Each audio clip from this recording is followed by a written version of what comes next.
네, 요한계시록 오늘 네 번째 제목은 인자 같은 저주 속 그리스도. 요한계시록 1장 12절에서 20절까지 말씀 보겠습니다. 요한계시록 1장 12절에서 20절. 네, 같이 읽겠습니다. 시작. 몸을 돌이켜 나에게 말한 음성을 알아보려고 돌이킬 때에 7 금촛대를 보았는데 촛대 사이에 인자 같은 이가 발에 끌리는 옷을 입고 가슴에 금띠를 띠고 그의 머리와 털의 희기가 흰 양털 같고 눈 같으며 그의 눈은 불꽃 같고 그의 발은 풀무불에 단련한 빛난 주석 같고 그의 음성은 많은 물소리와 같으며 그의 오른손에 7 별이 있고 그의 입에서 좌우에 날선 검이 나오고 그 얼굴은 해가 힘있게 비치는 것 같더라. 내가 볼 때에 그의 발 앞에 엎드려져 죽은 자 같이 되며 그가 오른손을 내게 얹고 이르시되 두려워하지 말라. 나는 처음이요 마지막이니 곧 살아있는 자라. 내가 전에 죽었었노라. 볼지어다 이제 세세토록 살아있어 사망과 음부의 열쇠를 가졌노니 그러므로 내가 본 것과 지금 있는 일과 장차 될 일을 기록하라. 내가 본 것은 내 오른손에 7 별의 비밀과 또 7 금촛대라. 7 별은 7 교회의 사자요 7 촛대는 7 교회니라. 아멘. 네, 하나님은 영이시기 때문에 우리가 눈으로 확인할 수 있는 존재가 아니세요. 그러니까 차원으로 따지면 뭐 5차원, 6차원 이상의 존재가 하나님이죠. 그러니까 그 5차원 이상의 하나님이 자신을 우리에게 드러내 주셔야 우리는 하나님에 관해서 알 수 있습니다. 안 드러내 주시면 하나도 알 수가 없어요. 예, 그래서 그 드러냄을 이제 계시다 이렇게 표현하는 거고, 그 계시의 본질은 당연히 예수 그리스도죠. 그러니까 예수 그리스도를 우리에게 계시하여 주시는 거예요.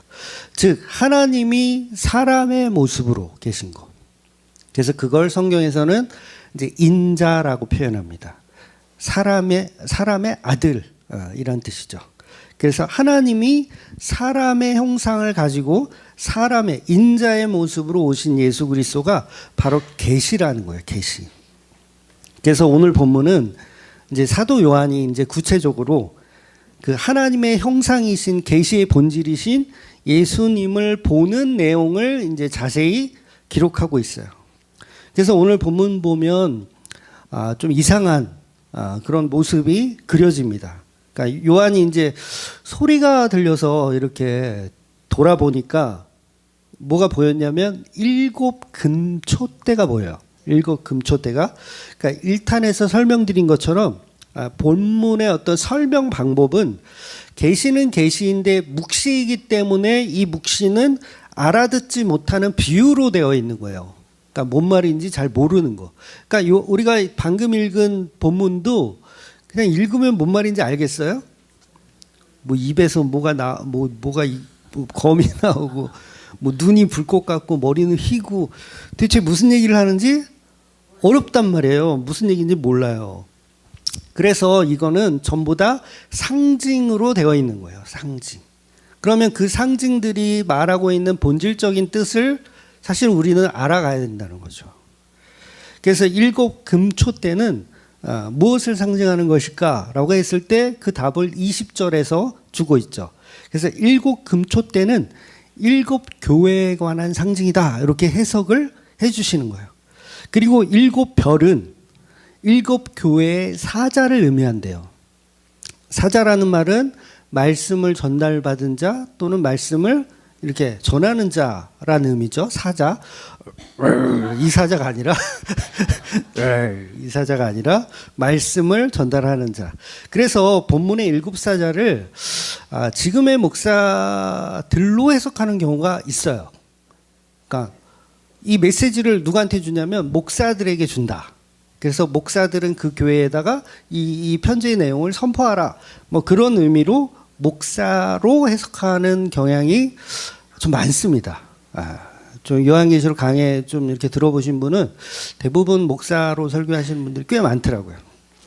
근데 본문에서는 목사로 해석하면 안 되고 천사로 해석하는 게 맞아요. 그러니까 천사에게 전달하는 거예요. 그래서 7별의 비밀이라고 하는 거예요. 비밀. 그런데 분명히 비밀이라고 했으니까 이 비밀이란 말은 전달자도 사실은 어려워야 돼요. 그러니까 무슨 얘기인지 어려워야 그게 비밀인 거예요. 그래서 오늘날 시대로 적용하자면 이 사자는 성령님으로 해석되어져야 돼요. 성령님. 그러니까 사자는 누구다? 성령님. 그러니까 성령이 교회에 전달하는 거예요. 뭘? 그리스도의 계시를 성령께서 교회에 전달하는 겁니다. 왜냐하면 7교회가 모든 교회가 전부가 아니라 그랬잖아요. 그거는 상징이라 그랬잖아요. 7이라는 수는 완전수인데 그 완전한 교회에게 주는 메시지이기 때문에 모든 교회에게 다 주는 거예요. 그런데 모든 교회 그러면 이제 간판만 교회 있는 교회 말고 그리스도의 몸된 모든 교회에게 전달하는 거예요. 누가 전달해요? 성령께서 이제 전달하는 거예요. 그래서 아주 비밀스럽게 전달하고 있는 겁니다. 그래서 성령의 특징은 예수 그리스도께서 십자가로 죽으신 그 복음에 관한 것을 설명하고 전달하는 게 성령님의 일이거든요.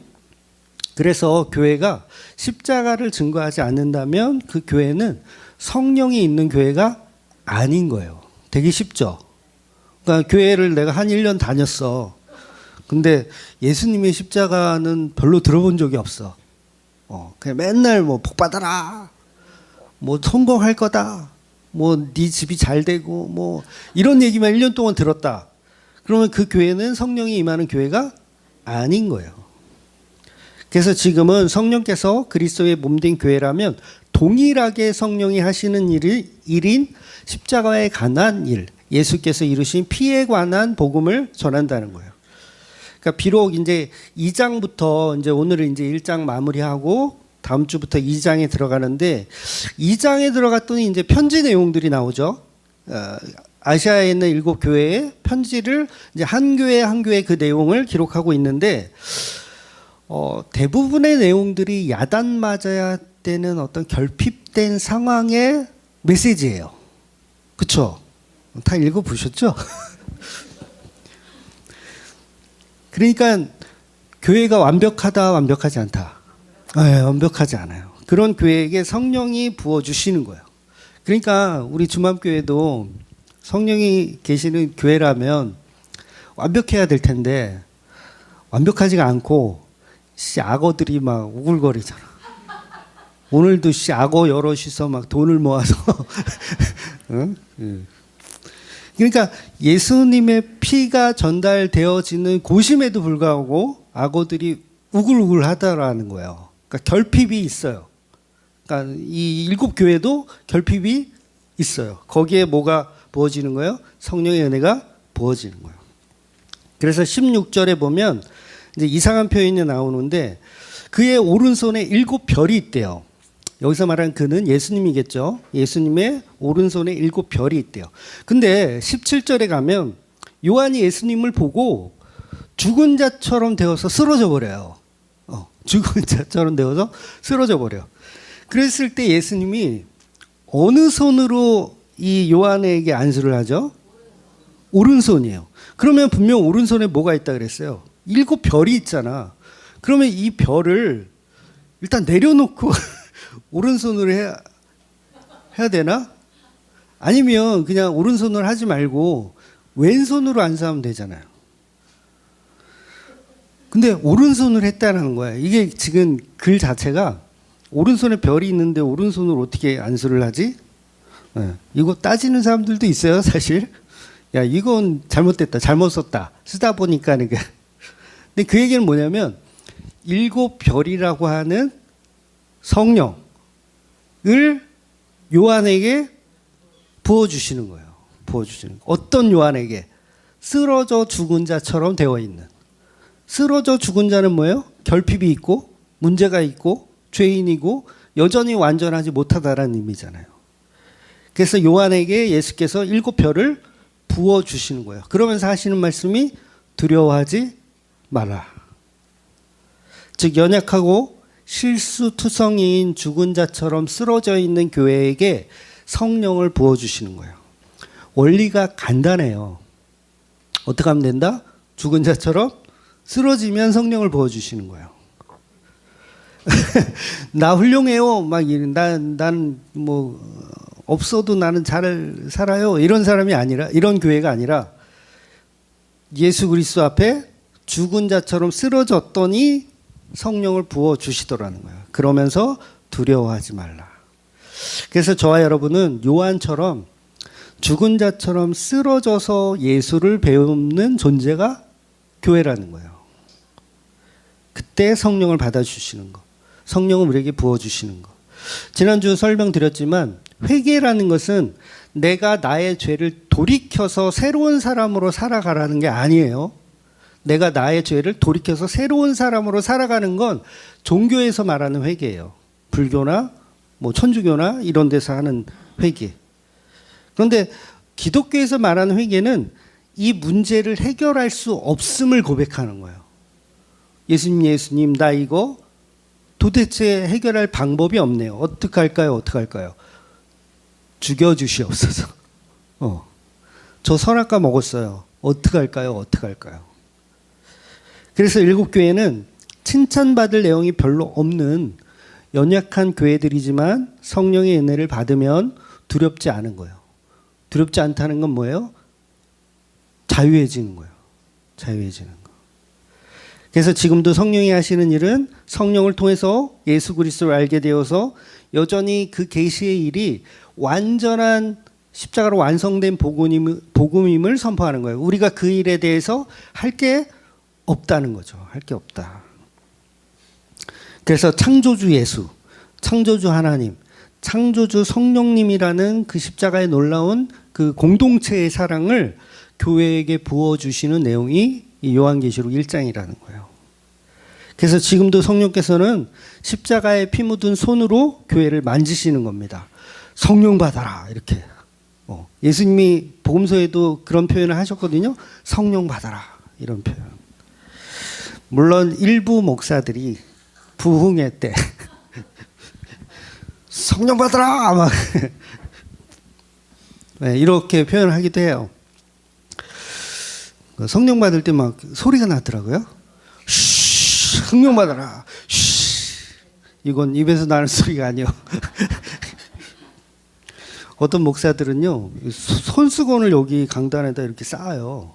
손수건을 이렇게 쌓아서 막 부흥회 할 때 막 설교하다가 하나씩 던지더라고. 그거 잡아야 돼. 무슨 홈런볼, 야구장에서 홈런볼 잡는 것처럼 던지면 막 와가지고 잡아. 그거 잡으면 없던 병도 나을 수 있기 때문에. 사도 바울 흉내내는 거죠. 그런데 그런 짓은 복음이 아닙니다. 복음 아니에요. 복음은 십자가의 죽음과 생명을 말하고 듣는 거예요. 그러니까 신유은사 막 발휘해가지고 사람 약 올리는 거 아닙니다. 어차피 신유은사라는 게 병 고치는 거거든요. 보통 이제 병 고치는 거 많이 하는데 병 고쳐봐야 또 100살쯤 되면 어차피 다시 죽잖아요. 계속 고치나? 한번 치료해주면, 신유은사로 치료를 해주면 한 1000년, 만년 살 수 있다. 그러면 나도 거기 따라가 다닐게요.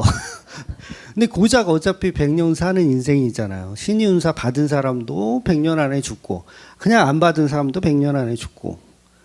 그러니까 기독교는 이런 연명치료를 하는 집단이 아니라는 거죠. 기독교는 영원한 생명에 관한 이야기를 해야지, 뭐 몇 년 더 살려줄게 막 해서 고쳐주고 막 이런 건 기독교의 본질이 아니에요. 그거는 이방 종교에서 하는 완전히 우상숭배하는 겁니다. 본문에서 예수님 교회를 향해서 나는 살아있다 이렇게 표현하시잖아요. 나는 살아있다. 여기서 말하는 나는 살아있다라는 건 뭐예요? 그냥 연명치료 해줄게 이거예요? 아니잖아요. 영원한 생명에 관해서 이야기하시는 거예요. 내가 전에는 죽었지만 뭐예요? 십자가로 전에는 죽었지만 지금은 영원한 생명을 가지고 있다. 그래서 영원한 생명을 전하는 게 기독교이지, 무슨 암 고치고 뭐 고쳐서 이렇게 생명을 뭐 1, 2년씩 연장해 주는 게 기독교의 본질이 아니라는 거예요. 그래서 지금은 세세토록 살아있어. 사망과 음부의 열쇠를 가지신 그 예수님이라는 거예요. 그래서 너희도 십자가의 죽음과 부활을 믿게 될 것이다. 연명치료가 아니라 너희는 영원한 생명에 관해서 믿게 될 것이다. 그리고 그것을 경험하게 될 것이다 라는 거예요. 그래서 이 땅의 삶이 여러분 끝이 아니잖아요. 그래서 두렵지 않은 거예요. 이 삶이 끝이라면 두렵지만, 그 사람들 막 연명치료 하는 사람들, 막 예수님 고쳐주세요 해가지고 연명치료 하는 사람들은 두려운 거예요. 두려운 거. 그런데 진짜 복음을 알게 되면 이 세상의 삶이 끝이 아니기 때문에 그것 때문에 두려워하지는 않는다는 거죠. 그래서 저와 여러분의 삶이 두렵다는 것은 사실상 본능이잖아요. 어차피 이 땅은 가시와 엉겅퀴예요. 병이 왜 걸려요? 우리가 죄 지어서 병 걸리는 거예요, 사실. 에덴 동산을 쫓겨나왔기 때문에 병에 걸리는 거예요. 그래서 언제 어떻게 죽을지 몰라요, 우리는. 왜냐하면 여기는 가시와 엉겅퀴이기 때문에 언제 가시에 찔려 죽을지, 언제 엉겅퀴에 휩싸여서 죽을지 모르는 세상이에요. 우리의 삶도 세상과 다르지 않아요. 그냥 생존을 위한 두려움으로 하루하루를 살아가는 겁니다. 교회라고 해서 하나님이 보호하사 우리 교회에 만세를 해주는 교회는 없어요. 형통하지 않습니다. 늘 근심 걱정이 끊이지 않는 게 교회의 모습이 맞아요. 다만 그 생존의 고통을, 제가 전에도 가끔 말씀드리지만 생존의 고통을 쾌감으로 인식하는 게 기독교인이라고 했잖아요. 기억나시는지 모르겠어요. 그게 복음의 비밀이에요. 쾌감으로 인식하는 희한한 것들. 네. 그래서 인간들은 이러한 복음의 비밀을 모르기 때문에 힘든 거예요. 그래서 뭘 만들어냅니까? 종교를 만들어내는 거예요. 두렵고 힘드니까 종교를 만들어 놓고 그 종교를 통해서 위안받고 위로받고. 그런데 기독교는 고통을 해결해 주는 집단이 아니에요. 해결 안 해줘요. 목사님, 나 너무 힘들어요. 이거 좀 기도 좀 해줘서 나 이 문제 좀 해결시켜 주세요. 근데 그거를 해결해 주는 목사가 있다면 그 목사는 목사 아닌 거예요. 그건 그냥 종교인인 거죠. 고통을 고통으로 느끼지 않고 그걸 쾌감으로 바꿔주는 게 복음의 힘이라는 거예요. 그래서 이상한 사람들이라는 거예요. 저것들 이상하다. 왜냐하면 종교는 전보다 어려운 가운데 신을 찾아가는 거예요. 어려운 가운데 신을 찾아가서 그 신이 우리를 도와주는 거. 그런데 기독교는 우리가 그냥 고통의 삶을 그냥 살아내는 거예요. 이거 벗어나게 해주는 거 기독교 아니라는 거예요. 그런데 그 알 수 없는, 벗어나게 해주지도 않는데 그 안에 알 수 없는 어떤 소망이 생기고 알 수 없는 어떤 기준이 달라져 버리다는 거예요. 기준 얘기 또 했죠? 기준이 달라져. 누가 확 끼어들어. 기준이 달라지면 어떻게 되는 줄 아세요? 야, 이 친구 엄청 바쁜가 보다. 껴줘야지. 뭐가 바뀐 거예요? 기준이 바뀐 거예요. 뒤에서 누가 확 받았어. 아이고, 핸드폰 보시느라고 받으셨나 보네. 아이고, 큰일 날 뻔하셨다. 기준이 바뀌어. 기준이 안 바뀔 때는 뭐예요? 목 이렇게 자꾸 나오는 거지. 운전을 어떻게 할 거야? 막 이러면서. 삶이 바뀌고 해결되는 게 아니라는 거예요. 뭐가 바뀌어요? 기준이 바뀌는 거예요. 사도 바울을 포함한 11제자가 삶의 문제를 해결받았나요? 다 순교했어요. 지금 사도 요한만 살아서 지금 요한계시록 쓰고 있고, 사도 바울을 포함한 모든 제자들이 삶의 문제가 해결되지 않았어요. 야고보 제일 먼저 목베임 받아서 죽었어요. 하나님 나 너무 무서워요. 목 베이는 건 좀 그렇고 저는 연탄가스 쪽으로 이렇게 좀 삶을 마무리할 수 있게 좀 해주시면 안 될까요? 그 해결을 안 해주세요. 베드로는 우리가 잘 아는 대로 십자가에 거꾸로 매달려서 죽었다고 해요. 어떤 제자는 돌에 맞아 죽었고요. 또 어떤 제자는 가죽을 벗겨서 죽였대요. 이거 뭐 성경에 나오는 얘기는 아니지만, 그리고 한 서너 명의 제자들은 뭐 창으로 찔러 죽였대요. 12명의 제자가 다 그렇게 죽었다는 거예요. 그러니까 우리 기독교는 그런 어떤 삶의 문제들을 해결해주고 형통한 삶으로 이끌어주는 건 기독교가 아니라는 거예요. 그런데 여전히 그 죽음의 환경에서 쾌감을 느끼는 이상한 존재들. 이게 바로 복음의 비밀이라고 본문이 이야기하고 있는 거예요. 그래서 사랑하는 사람과 함께라면 내 삶이 가시밭길이라도 그 어디나 하늘나라인 거잖아요.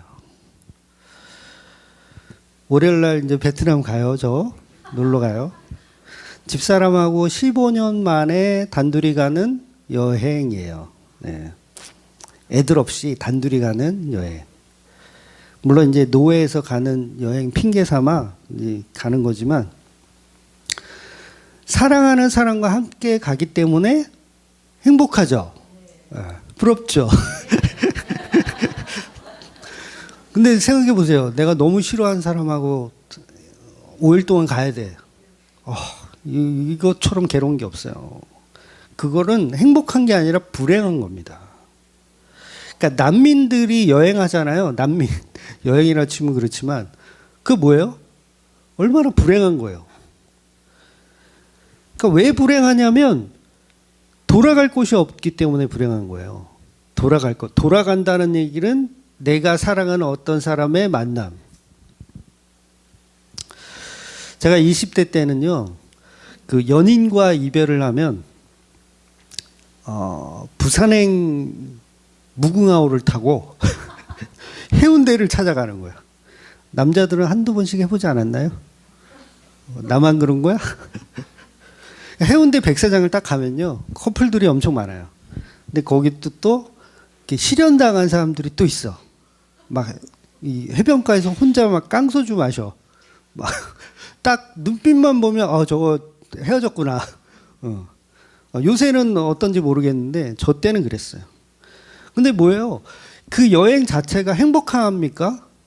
정말 불행한 여행인 거예요. 돌아갈 곳이 없는 여행. 그래서 여행이 행복한 건 내가 돌아갈 곳이 있을 때 행복한 겁니다. 그리고 사랑하는 사람들과 함께 할 때 행복한 거예요. 여러분, 성도는 이 땅에 잠시 여행 나온 거라는 거 아시죠? 어떤 목사님이 뭐 소풍 나왔다 뭐 이런 표현도 하긴 했는데, 우리가 돌아갈 곳은 예수 그리스도와 얼굴과 얼굴을 대면하여 보는 곳이에요. 고린도 교회에 사도 바울이 편지를 보냈을 때 내용이 나오죠. 즉 여기가 허상이고 거기가 실상이에요. 근데 우리는 반대로 생각해요. 여기가 실상이고 거기가 허상이라고 생각해요. 그러니까 여기가 꿈속입니다, 여러분. 지금 저와 여러분이 뭐 하고 있는지 아세요? 꿈을 꾸고 있는 거예요. 그리고 거기가 현실이에요. 이 땅에서 여러분 아무리 사람을 만나고 사랑하고 미워하고 또 부모 자식으로 연을 맺고 막 이렇게 자식들 보면 막 얼마나 예뻐요. 물고 빨고 그냥. 근데 천국 가면 그게 일장춘몽입니다. 천국 가면. 그러니까 어떤 사람들은 그러죠. 내 가족이 지옥 가는데 나만 혼자 천국 가면 이게 무슨 천국이냐. 차라리 나도 지옥 보내줘. 나 지옥 가서 그 불쌍한 사람들 나도 구제하겠어.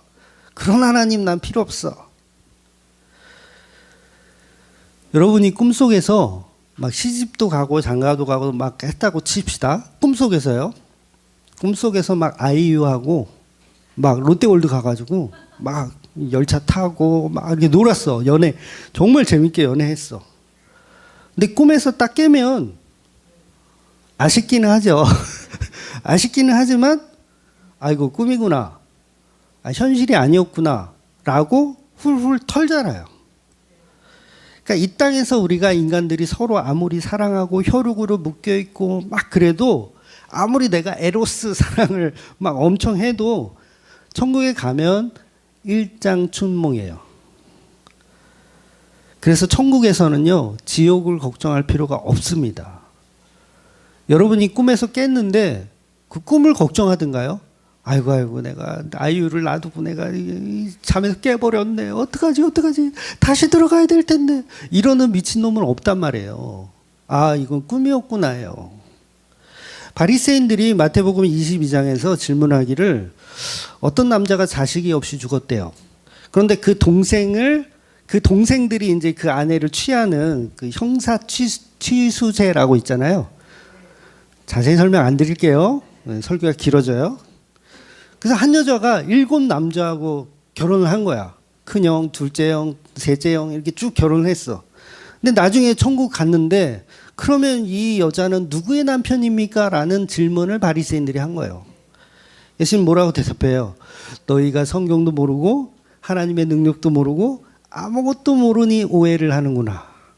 이 얘기는 뭐예요?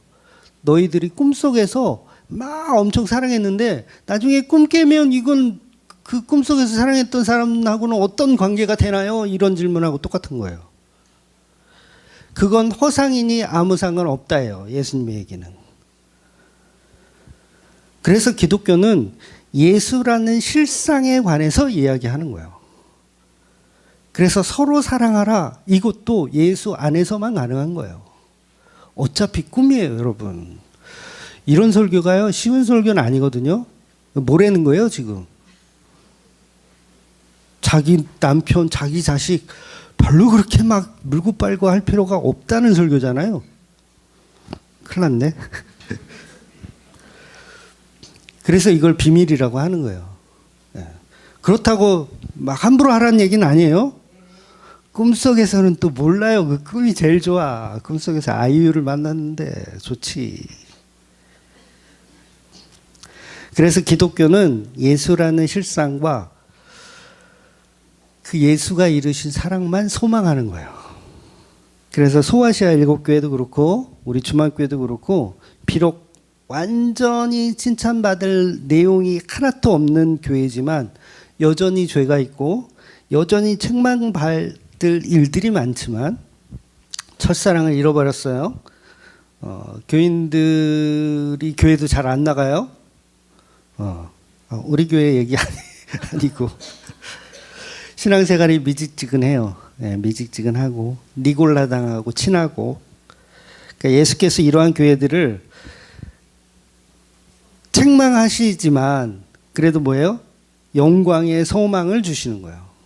그럼에도 불구하고. 그러니까 성령을 통해서 보호하고 계시다. 그래서 이 편지들의 결론이 뭐라 그랬어요? 두드리라, 찾으라. 그러면 함께 먹고 마시는 거예요. 그러면 조금 구체적으로 이제 본문에서 요한이 예수님의 모습을 보는 내용을 살펴보자고요. 먼저 발에 끌리는 옷을 입고 가슴에 금띠를 띠고 계신 예수님 봅니다. 발에 끌리는 옷이란 뜻은 구약에서는 제사장의 옷이에요. 제사장의 옷이며, 금띠를 띈 것도 정교하게 짜여진 세마포 옷을 입고 있는 어떤 그런 모세오경에 등장했던 제사장의 모습을 요한이 보고 있는 거예요. 그러니까 예수님이 무슨 옷을 입고 있어요? 제사장이며 왕의 옷을 입고 있는 거예요. 그러니까 발에 끌리는 옷은 이제 왕들도 입는 옷이거든요. 그러니까 내가 본 예수는 제사장이시며 왕이신 예수님을 바라보았다. 그리고 예수님의 머리가 양털같이 하얀 머리를 하고 계시대요. 아니, 예수님이 나이가 30대 초반인데 하얀 머리래요. 염색 좀 하시지. 물론 이게 뭐 동양 문화 다르고 서양 문화 다르고 좀 다르긴 하지만 왜 백발의 모습을 하고 계실까, 예수님이? 그러니까 성경에서 백발의 의미는 지혜와 위험을 상징합니다. 그래서 목사님들이 염색 잘 안 하는 거 아세요? 그러니까 물론 큰 교회 목사들은 뭐 하겠지만 웬만한 작은 교회 목사들은요, 염색을 잘 안 하시더라고요. 우리 노예에도 염색 안 하시는 목사님 꽤 많아요. 그러니까 목사님이 나이가 어리면 유리할까요? 불리할까요? 불리합니다. 불리해요. 나이가 많아 보여야 한 말을 해도 말을 잘 들어. 근데 막 젊은 목사, 막 뭐 30대 목사가 막 이래라 저래라 하면 기분 나빠요? 기분 좋아요?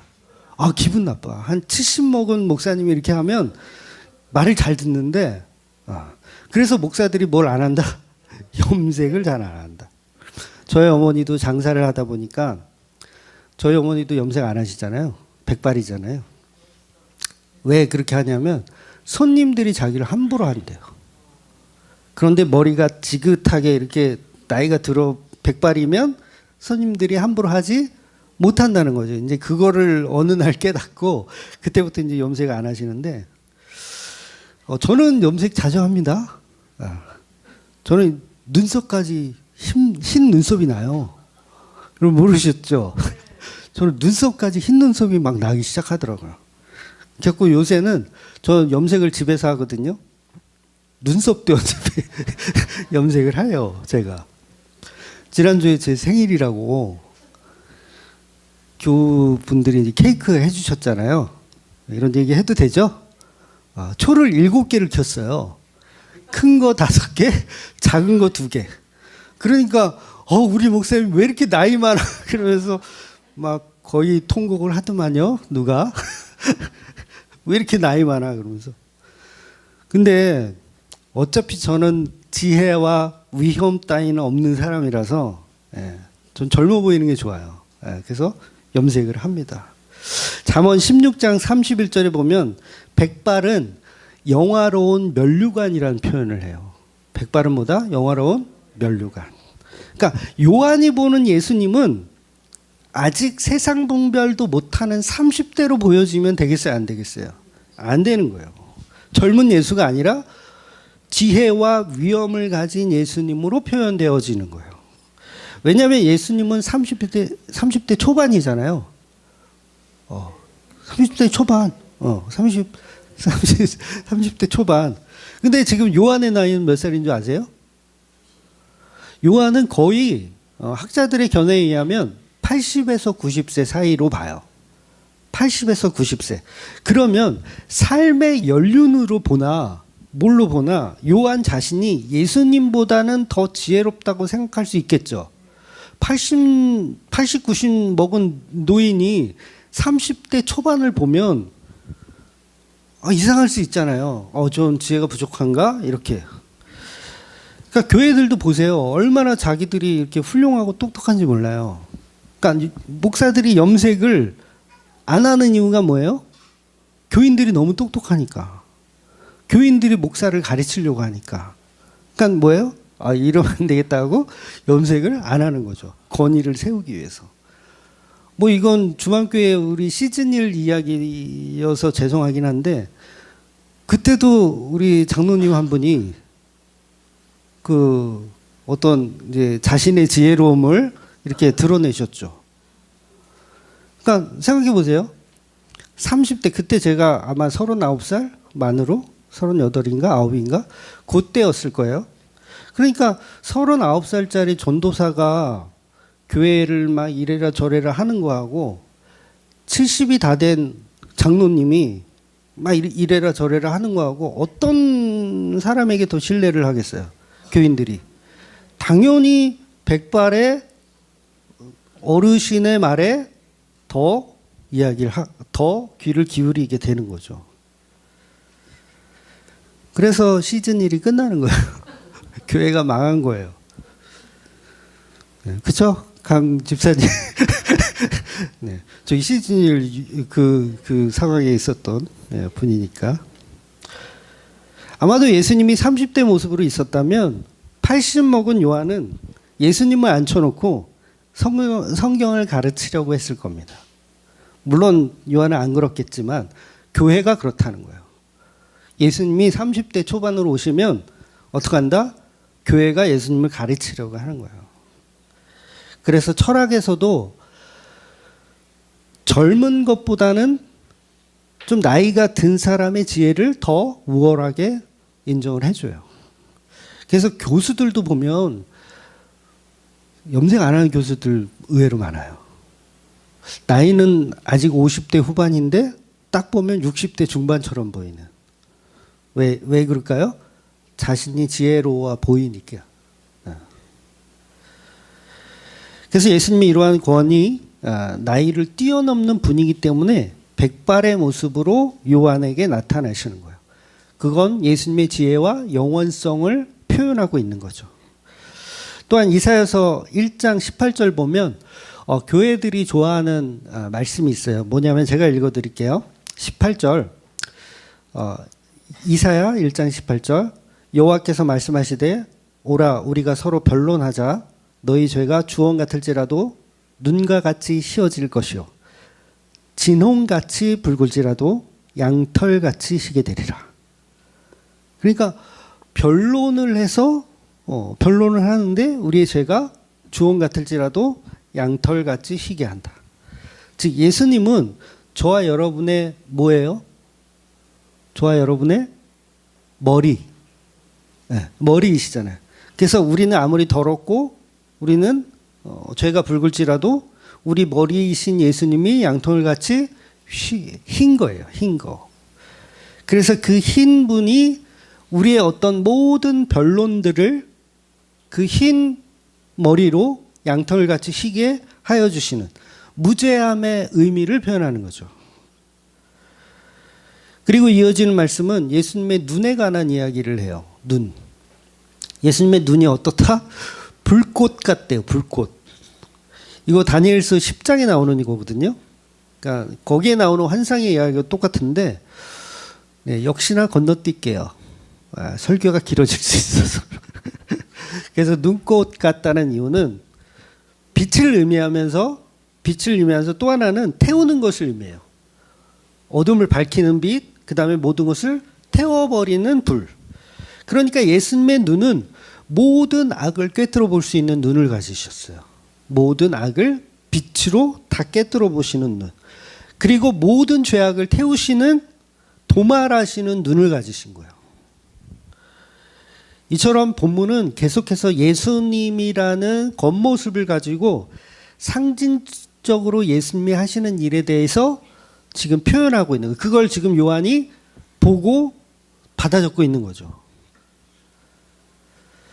또한 예수님의 발을 표현합니다. 발은 어떠냐면 풀무불에 단련한 빛난 주석 같다. 이런 증언을 하고 있어요. 즉 십자가에 달렸을 때 예수님의 발은 어떻습니까? 못에 찔려가지고 피가 나고 초라한 그런 발이지만 이제 교회에 임하시는 성령으로 임하시는 예수님은 재련되고 단련된 빛난 금속과 같은 발을 가진 영광과 권능을 가진 예수님으로 상징하는 거예요. 그리고 그의 음성은 어떠냐면 많은 물소리. 그러니까 많은 물소리라는 표현이 사실은 저도 성경에서만 봤던 표현이에요. 많은 물소리라는 표현을 하지 않잖아요. 보통은. 그래서 저는 어릴 때 이거 맑은 물소리를 가지고 오역했나? 이렇게도 생각했어요. 옛날에 어떤 찬양 그 악보집 이름이 많은 물소리였거든요. 그래서 많은 물소리 보고 이게 왜 맑은 물소리라고 하지 왜 많은 물소리라고 했을까라고 했는데 많은 물소리가 맞습니다. 성경에 이제 그렇게 번역을 했고요. 많은 물소리란 소리가 많다는 거예요. 쉽게 얘기해서 소리가 많다. 그래서 거대한 파도 소리, 거대한 폭풍 소리, 이런 걸 상징하는 거죠. 맑은, 깨끗한 맑은의 의미가 아니라 뭐다? 거대하고 큰 소리. 그러니까 그 소리가 누구에게 임하는 거예요? 요한에게 들려지고 임하는 거예요. 그리고 요한이 계속해서 예수님의 모습을 보니 예수님의 입에서 좌우에 날선 검이 나온다는 거야. 검이. 입에서 막 촉촉촉 이렇게 검이 촉촉촉 이렇게 막 나오나? 네, 히브리서에서 우리가 이 말씀을 확인했었죠. 하나님 말씀은 죽었어요, 살았어요? 살아있어요. 살아있어서 활력이 있어서 좌우의 날선 어떤 검보다 예리하여 혼과 영과 및 관절과 골수를 찔러 쪼개기까지 하며 마음의 생각과 뜻을 다 판단시켜줘 버려. 예. 그러니까 예수님의 입에서 나오는 그 검을 우리가 받으면 우리는 갈기갈기 찢겨지는 거예요. 그래서 우리가 죽는 거죠. 나는 없고 예수만 살아. 그래서 날선검이라는 하나님의 말씀은 우리에게 구원과 사랑이라는 복의 말도 되지만 또 한편으로는 파괴와 멸망이라는 메시지도 같이 들어있는 거예요. 그래서 지난주 선악과 이야기를 계속 했었는데 선악과 이전에 이미 말씀이 존재했었다 그랬잖아요. 두 가지 말씀. 선악과를 먹지 말라는 말씀, 그 다음에 둘은 하나라는 말씀이 선악과 먹기 전에 이미 있었어요. 선악과를 먹을 수 없다라는 게 여러분 이게 축복입니까? 저주입니까?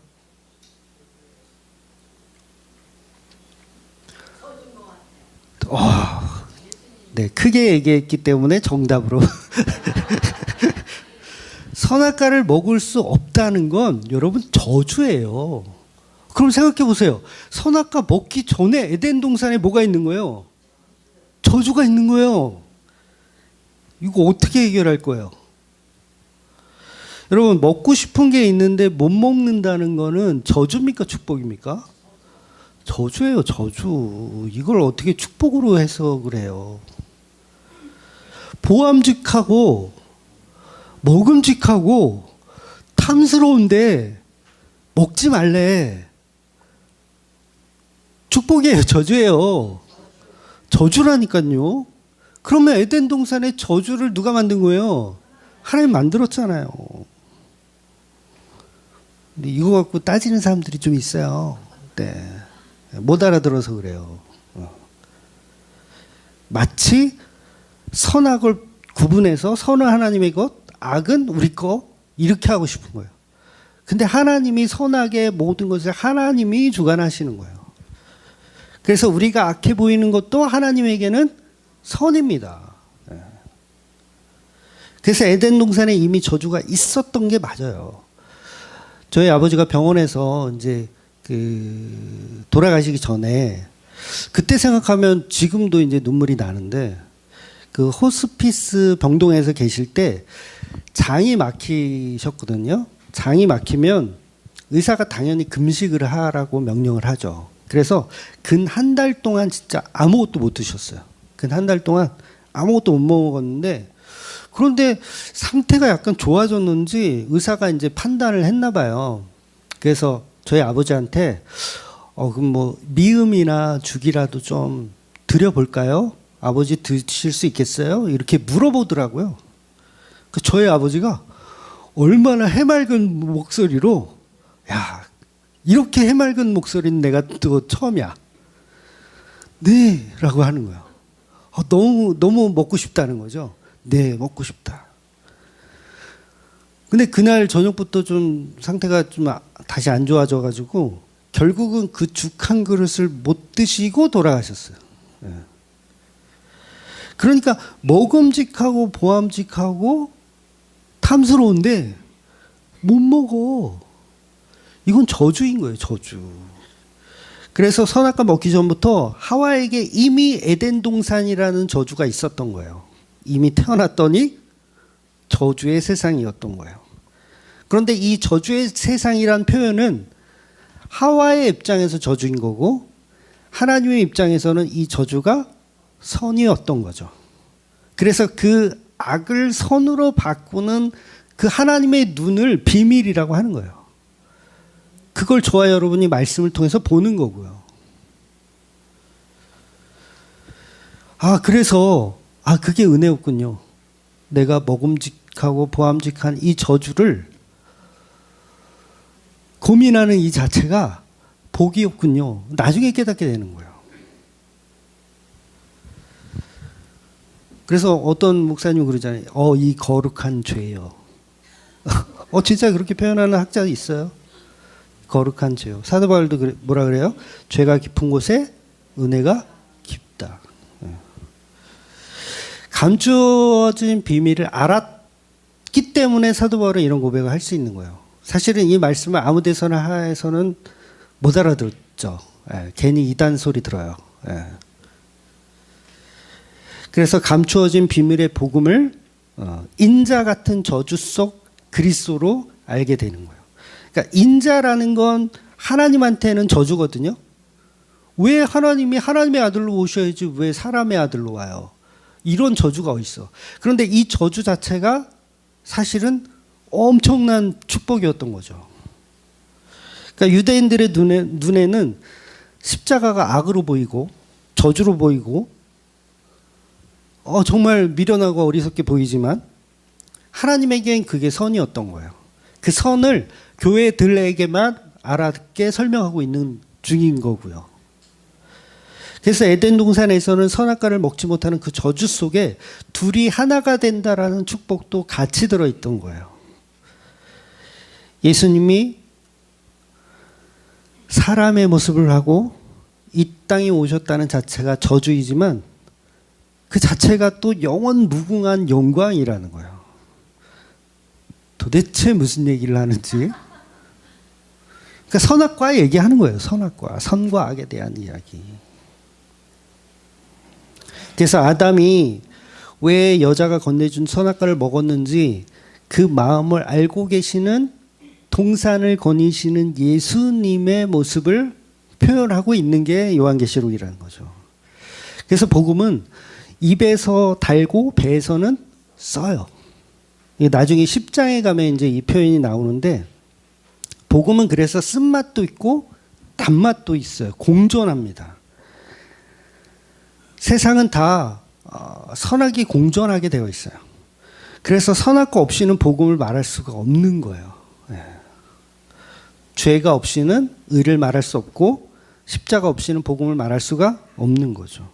그래서 십자가를 말하지 않으면서 복을 이야기하는 교회는 다 가짜라는 거예요.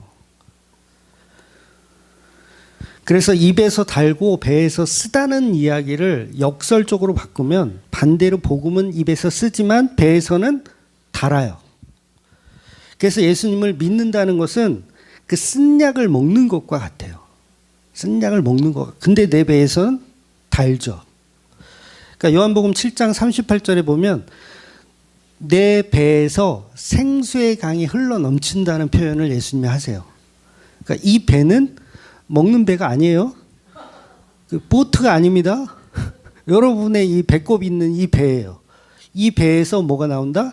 생수의 강이 흘러나온다. 생수의 강이 흘러나오려면 어떻게 해야 돼요?